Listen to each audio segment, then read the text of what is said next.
माज़ी करीब में जो इत्तेहादों के तजर्बे हमें रहे हैं वो कोई अच्छे नहीं रहे, अच्छी मिसालें नहीं रही उसकी जी।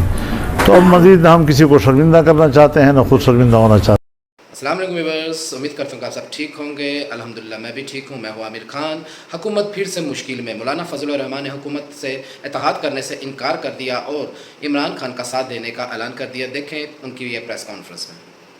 माज़ी करीब में जो इत्तेहादों के तजर्बे हमें रहे हैं वो कोई अच्छे नहीं रहे, अच्छी मिसालें नहीं रही उसकी जी। तो अब मज़ीद हम किसी को शर्मिंदा करना चाहते हैं, ना खुद शर्मिंदा होना चाहते हैं। और बाकी रहा अपोजिशन का किरदार, हम अपोजिशन की दूसरी जमातों से मिलकर मुश्तरक अपोजिशन का किरदार अदा करने को तैयार। वो पार्लियामेंट के अंदर भी हो सकता है, वो किसी इशू टू इशू चल सकता है, तो उस पर हमारा कोई इनकार नहीं है। जो खराबियाँ हैं वही सामने आती रहेंगी, कुछ अरसा इस पर गुजारना पड़ेगा क्योंकि बड़ा हाथ डाला है उन्होंने और एस्टेब्लिशमेंट ने अपने जो मसाइल हैं, उनके दाखिली मामलात हैं, उनको संजीदगी के साथ अभी जाकर लिया है उन्होंने, या शायद अभी इस काबिल हो गए होंगे कि अभी वो इसका नोटिस ले सकते हैं। तो ज़ाहिर है कि उसमें हम तो फरीक नहीं है, बहुत से मामला उनके अपने हैं। और हुकूमत तो हमारी इन असम्बलियों की, मैं एक बार बड़ी वजाहत के साथ कर देना चाहता हूँ जी कि 18 के बाद आपकी जो असम्बलियाँ हैं जो अवामी नुमाइंदगी के नाम से पुकारी जाती हैं वो अपनी अहमियत खो बैठी है। और इस सियासत में जमहूरियत अपना मुकदमा हार रहा है। तो ये तो मैं पार्लियामेंट में भी कह चुका हूँ, बाहर भी मैं कहता हूँ कि अगर इस तरह के नतायज आएंगे जिस तरह के नतायज हमने इस इलेक्शन में भी देखे और 18 में भी देखे कि जो भी एस्टेब्लिशमेंट या फौज का सरबराह होगा उसके मंशा के मुताबिक जो है नतायज आने होंगे, तो इससे फिर जमहूरियत न हुई। ये तो फिर एक आमिराना जो अंदाज़ होता है दुनिया में जमहूरियतों का भी होता है, वो भी अपने आप को जमहूरियत वाले कहते हैं, लेकिन आमिराना अंदाज़ होता है उसका। कर्नल क़ज़ाफ़ी भी जमहूरियत की बात करता था, सद्दाम हुसैन भी जमहूरियत की बात करता था, बशार भी जमहूरियत की बात करता है, लेकिन अब बाहर वो नहीं है उस तरह की जमहूरियत। अब इंडिया में क्यों सवाल पैदा नहीं होता कि दांत हो गई, वहाँ क्यों ये सवाल नहीं पैदा होता?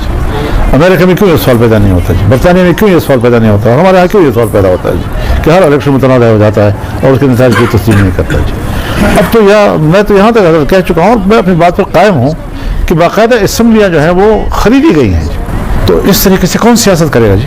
जहाँ सिर्फ पैसा ही ईमान बन जाए, पैसा ही सियासत बन जाए, नज़रियात की कोई हैसियत ना हो, अवाम की राय की कोई अहमियत ना हो, तो ज़ाहिर है कि फिर ये सियासत तो नाकाम हो गई।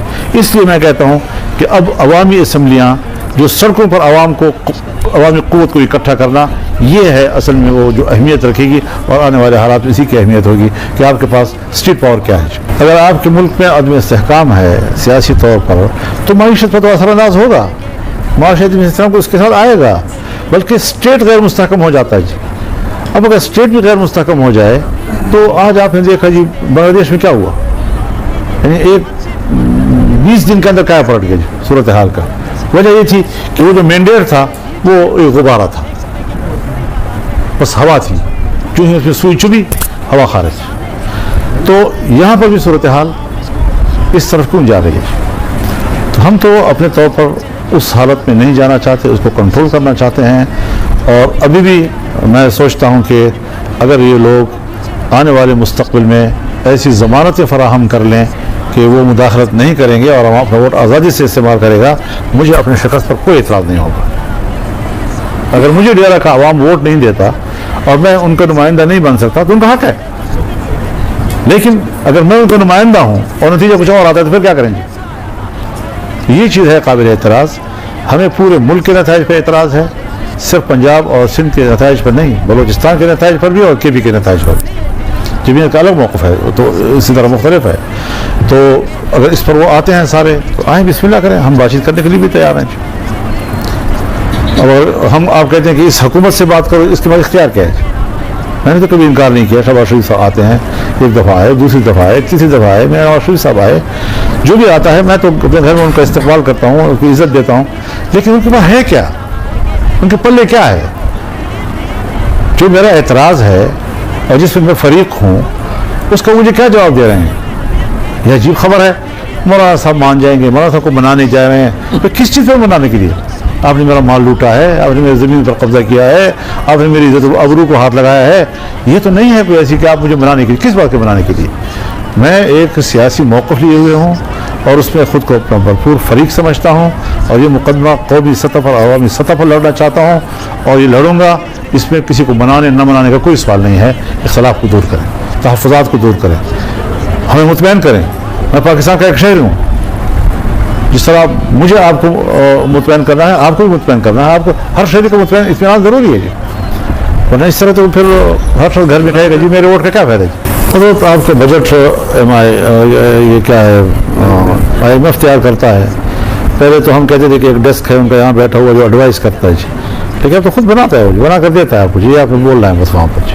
بس ان کی زبان اردو ہوتی ہے اور بولنے والا جو ہے اردو میں بول رہا ہوتا ہے جی. اور جب ہماری معیشت ان کے قبضے میں ایسی چلی گئی ہے کہ ایک زمانہ وہ تھا جب ان کی شرائط تسلیم کرنے سے پاکستان نے انکار کر دیا اور وہ گھٹنے میں آ کر بیٹھ گئے کہ ہمارے پاس اپنے وسائل ہیں, ہم ہمیں خود بنا سکتے ہیں جی. آج ہمارے گردن سے وہ ہمیں پکڑتے ہیں, سانس نہیں لینے دے رہے جی.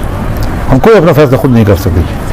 تو اس طریقے سے تو پھر قومیں آزاد نہیں کہلا سکتی جی. آپ کتنی بھی 14 اگست مناتے رہو نا, کیونکہ سن 1900 دوسری جنگ عظیم کے بعد کالونیزم کی جو رواج تھا وہ ختم ہو گیا جی.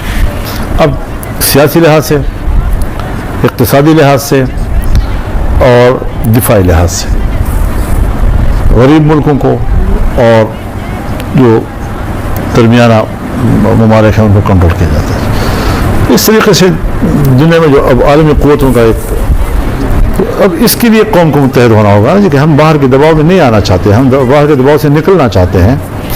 اور ہم کیوں چائنا کی طرف جانے میں جھجک محسوس کر رہے ہیں جبکہ چائنا ہمارا 70 سال کا ایک ایسا دوست ہے کہ ہم ایک دوسرے کی دوستی پہ اعتماد کر سکتے ہیں اور امتحان کے وقت ایک دوسرے کے اعتماد پر پورا اترے ہیں ہم لوگ. آج اگر ہماری دوستی اقتصادی دوستی میں تبدیل ہوتی ہے تو دنیا کو کیا تکلیف ہے جی. ہمیں اپنے ملک کی آبادی کی طرف جانا ہے اور ان کے دباؤ کی وجہ سے ہم لوگ جو پھنسے ہوئے ہیں.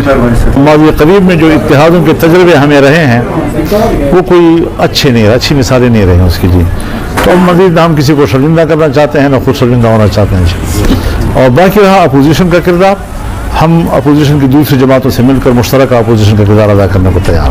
وہ پارلیمنٹ کے اندر بھی ہو سکتا ہے, وہ کسی ایشو ٹو ایشو چل سکتا ہے, تو اس پہ ہمارا کوئی انکار نہیں ہے. جو خرابیاں ہیں وہی سامنے آتی رہیں گی, کچھ عرصہ اس پہ گزارنا پڑے گا کیونکہ بڑا ہاتھ ڈالا ہے انہوں نے اور اسٹیبلشمنٹ نے اپنے جو مسائل ہیں ان کے داخلی معاملات ہیں ان کو سنجیدگی کے ساتھ ابھی جا کر لیا ہے انہوں نے. ویورز اگر ویڈیو اچھی لگی ہو تو لائک کر دیا کریں, شیئر کر دیا کریں اور کمنٹس باکس میں اپنا فیڈ بیک لازمی دیا کریں. اگر آپ چاہتے ہیں کہ اس طرح کی اپڈیٹس آپ لوگوں تک بر وقت پہنچتی رہیں تو ہمارے چینل کو سبسکرائب کریں اور بیل کے بٹن کو پریس کر دیں. اپنا خیال رکھیے گا, انشاءاللہ ملتے ہیں اگلی ویڈیو میں. پاکستان زندہ باد.